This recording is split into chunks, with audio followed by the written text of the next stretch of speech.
for joining me. I study what happens when leaders make mistakes and how they recover from those mistakes. Also, I make a lot of mistakes myself, so I'm a pretty good authority on this topic.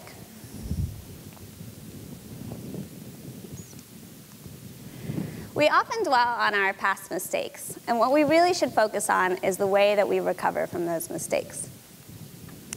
For example, back in 2001, Martha Stewart got in trouble for lying to investigators about her stock trade. After she went to prison, her sales for her magazine, her interior paint collection, and her Kmart collection all increased. She even got invited to be on 2 new TV shows. So this tells us an important truth about our world. Not only do people forgive us for our mistakes, but they can actually make us seem better. They make us seem more imperfect and therefore more human. And because of that, people can actually like us more. Mistakes can also lead to innovations. For example, super glue, silly putty, and Teflon were all made unintentionally. Failure, and especially having multiple failures, can lead you to think about things in a new way. The founder of Thomas Watson of IBM even said that if you want to succeed, just fail twice as fast. But more importantly, failure can help us build our relationships. And the way that we recover from our failure says a lot about how we feel about those around us.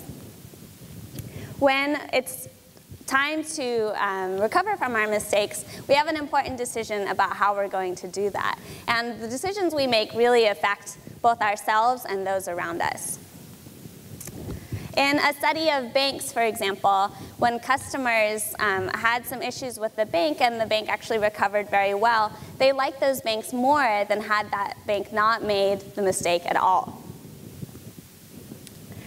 And people don't realize how much the recovery can really impact their relationships. So sometimes people say, that women might apologize a lot more than men. But this isn't necessarily true, or there's a little bit more to the story than that. So Schumann and Ross did a diary study in 2010, and they actually tracked both men and women, and they looked at their conflicts for 12 consecutive days. And one of the things they found was that women did indeed apologize more frequently, but this was because they were more likely to perceive conflicts in their lives. In other words, men just kind of went about their lives and didn't necessarily notice these things that they should be apologizing for, whereas women did. And when men and women both perceived that the conflict was there, they actually did apologize at the same rate. So again, this brings us to an important question. Even if women are more sensitive to conflict or perhaps see more conflict in their lives, what should they do about that conflict? Because remember, the recovery can be just as important as the mistake itself. Should they apologize for it? Should they admit responsibility? Should they show some remorse? Should they make an excuse? Should they give an explanation for what happened? Or should they just say nothing and hope that people don't notice? So in some of my own research, along with my collaborator, Sam Hunter, as well as our amazing team of research assistants, we set out to do a series of laboratory experiments that tested how leaders recover from their mistakes. In one of the first studies, I had a leader actually make a mistake in front of a group of people. We had almost over 300 participants go through this. And the leader made this mistake, and as a result, he told the undergraduate participants that they would have to come in again the next morning, which was always a Saturday and always very early. And as you know, for undergrads, that's, football Saturday mornings are some of their most cherished times. And so the participants were pretty upset about this. And then afterwards, the leader made one of 4 different recovery strategies. So he either apologized, said he was sorry, he made an excuse, he blamed somebody else, or he said nothing. He ignored it altogether. And then there was another condition, a control condition, where there was no mistake. So I was a bit surprised to find that actually in the apology condition, so when that leader apologized for his mistake, people actually liked him the least. In other words, they thought he was the least competent, and they also were least willing to follow him again in the future.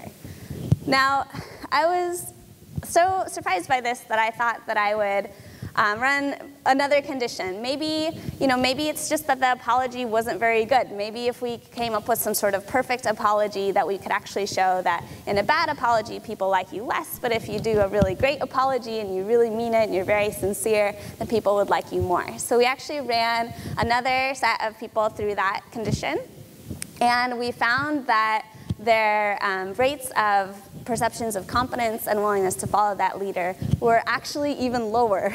So it's been pretty clear, at least in my mind, in this type of situation, that apology might not necessarily be something that helps you out in terms of other people's perceptions of you. Now there's some reasons for this. So one of the things we found is that when people made an apology, it's an internal attribution. In other words, you are actually taking responsibility for that mistake. The blame is actually on you and not somebody else. And so people really do, they really do feel like it was you that made that mistake.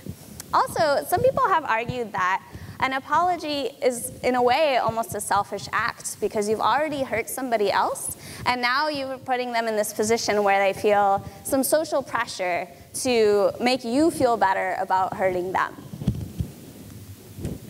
So I had these findings, and I work with some research assistants, and so it kind of made for some awkward situations where when I made a mistake, like for example, with my research assistant, Andrea Hetrick, if I skipped a meeting by accident or I made some other mistake with her, I always had this panic about what I should do next, knowing that as a leader I have all these different options about the way that I recover from a mistake, and knowing that my own research kind of says that an apology isn't always the best strategy.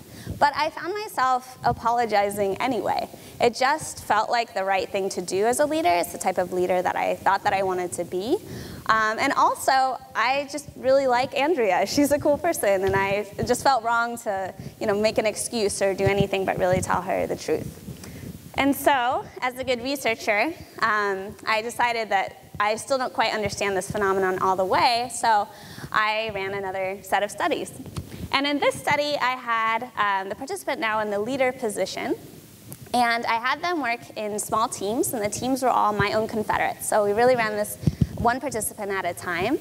And we had them go through a series of tasks with their team members. We had over 90 people go through this experiment, so 90 different teams.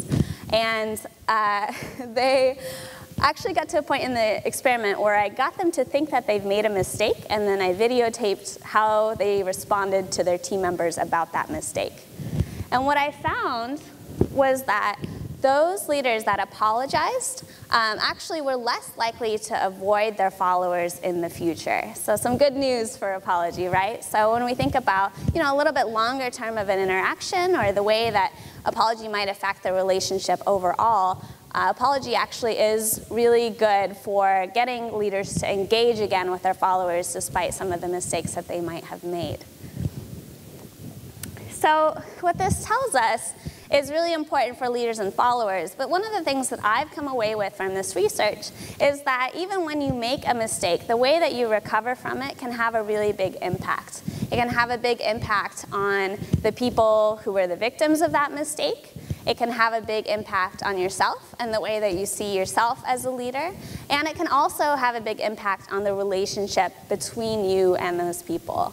So in other words, the way that you recover from your mistakes can really help build the momentum in your relationships. So special thanks to the research assistants in the Leadership and Creativity Lab. And also thank you all for joining me today.